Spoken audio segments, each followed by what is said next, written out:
പ്രഭാഷകൻ 3-ാം അധ്യായം. മാതാപിതാക്കന്മാരോടുള്ള കടമകൾ. കുഞ്ഞുങ്ങളെ, നിങ്ങളുടെ പിതാവായ എന്റെ വാക്കു കേൾക്കുവിൻ. സുരക്ഷിതരായിരിക്കാൻ അതനുസരിച്ച് പ്രവർത്തിക്കുവിൻ. മക്കൾ പിതാവിനെ ബഹുമാനിക്കണമെന്ന് കർത്താവ് ആഗ്രഹിക്കുന്നു. അവിടുന്ന് പുത്രന്മാരുടെ മേൽ അമ്മയ്ക്കുള്ള അവകാശം ഉറപ്പിച്ചിരിക്കുന്നു.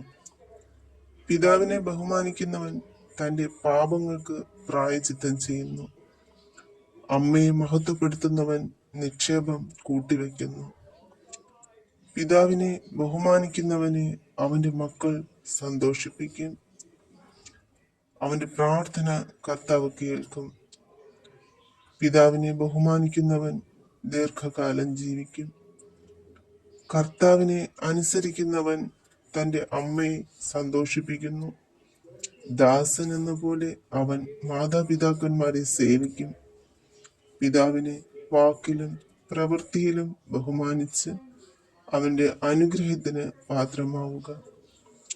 പിതാവിന്റെ അനുഗ്രഹം മക്കളുടെ ഭവനങ്ങളെ ബലവത്താക്കും. അമ്മയുടെ ശാപം അവയുടെ അടിത്തറ ഇളക്കും. മഹത്വം കാക്ഷിച്ച് പിതാവിനെ അവമാനിക്കരുത്. പിതാവിന്റെ അവമാനം ആർക്കും ബഹുമതിയല്ല. പിതാവിനെ ബഹുമാനിക്കുന്നവൻ മഹത്വം ആർജിക്കുന്നു. അമ്മയെ അനാദരിക്കുന്നവൻ അപകീർത്തിക്കിരയാകും. മകനെ, പിതാവിനെ വാർദ്ധക്യത്തിൽ സഹായിക്കുക. മരിക്കുന്നതുവരെ അവന് ദുഃഖമുണ്ടാക്കരുത്. അവന് അറിവ് കുറവാണെങ്കിലും സഹിഷ്ണുത കാണിക്കുക. നീ എത്ര ബലവാനാണെങ്കിലും അവനെ നിന്ദിക്കരുത്. പിതാവിനോട് കാണിക്കുന്ന കാരുണ്യം വിസ്മരിക്കപ്പെടുകയില്ല. പാപങ്ങളുടെ കടം വീടുന്നതിന് അത് ഉപകരിക്കും. കഷ്ടതയുടെ ദിനത്തിൽ അത് നിനക്ക് കാരുണ്യത്തിനായി ഭവിക്കും. സൂര്യപ്രകാശത്തിൽ മൂടൽ മഞ്ഞെന്ന പോലെ നിന്റെ പാപങ്ങൾ മാഞ്ഞു പോകും. പിതാവിനെ പരിത്യജിക്കുന്നത് ദൈവദൂഷണത്തിന് തുല്യമാണ്. മാതാവിനെ പ്രകോപിക്കുന്നവൻ കർത്താവിന്റെ ശാപമേൽക്കും. എളിമ. മകനെ, സൗമ്യതയോടുകൂടെ കർത്തവ്യങ്ങൾ അനുഷ്ഠിക്കുക. ദൈവത്തിന് അഭിമതരായവർ നിന്നെ സ്നേഹിക്കും. നീ എത്ര ഉന്നതനാണോ അത്രമാത്രം വിനീതനാവുക. അപ്പോൾ കർത്താവിന്റെ കൃപയ്ക്ക് നീ പാത്രമാകും. കർത്താവിന്റെ ശക്തി വലുതാണ്. വിനീതർ അവിടുത്തെ മഹത്വപ്പെടുത്തുന്നു. അതികഠിനമെന്ന് തോന്നുന്നത് അന്വേഷിക്കേണ്ട. ദുഷ്കരമായത് പരീക്ഷിക്കുകയും വേണ്ട. നിന്നെ ഏൽപ്പിച്ചതിനെ പറ്റി ചിന്തിക്കുക. നിഗൂഢമായത് നിനക്ക് ആവശ്യമില്ല. നിനക്ക് ദുഷ്കരമായവയിൽ ഇടപെടരുത്. എന്തെന്നാൽ മനുഷ്യന് അഗ്രാഹ്യമായ കാര്യങ്ങളാണ് നിനക്ക് വെളിപ്പെടുത്തിയിരിക്കുന്നത്. വിവേകശൂന്യമായ തീരുമാനം അനേകരെ വഴിതെറ്റിച്ചിട്ടുണ്ട്. അബദ്ധാഭിപ്രായം ചിന്താക്കുഴപ്പം ഉണ്ടാക്കിയിട്ടുണ്ട്. അഹങ്കാരം. നിർബന്ധ ബുദ്ധി നാശത്തിലൊടുങ്ങും. സാഹസബുദ്ധി അപകടത്തിൽ ചാടും. ദുശാഠ്യമുള്ള മനസ്സ് കഷ്ടതകൾക്ക് അടിപ്പെടും. പാപി പാപം കുന്നുകൂട്ടും. അഹങ്കാരിയുടെ കഷ്ടതകൾക്ക് പ്രതിവിധിയില്ല.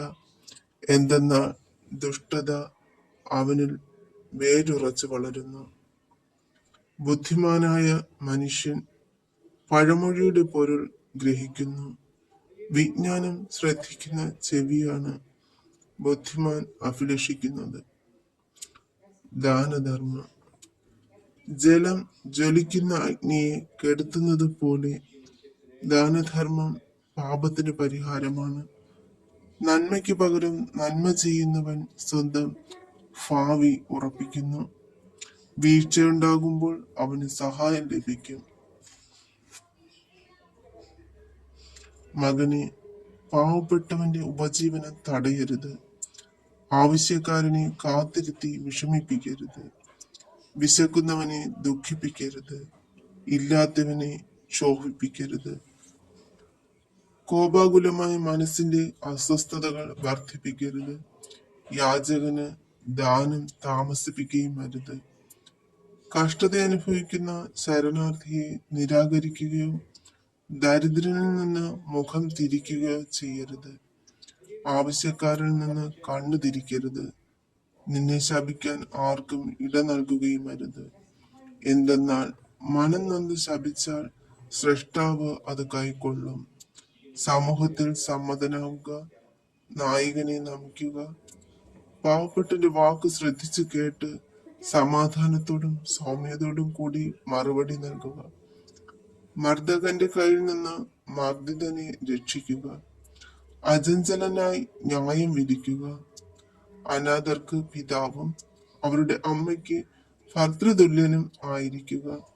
അപ്പോൾ അത്യുന്നതൻ നിന്നെ പുത്രനെന്ന് വിളിക്കുകയും അമ്മയുടേതിനേക്കാൾ വലിയ സ്നേഹം അവിടുന്ന് നിന്നോട് കാണിക്കുകയും ചെയ്യും.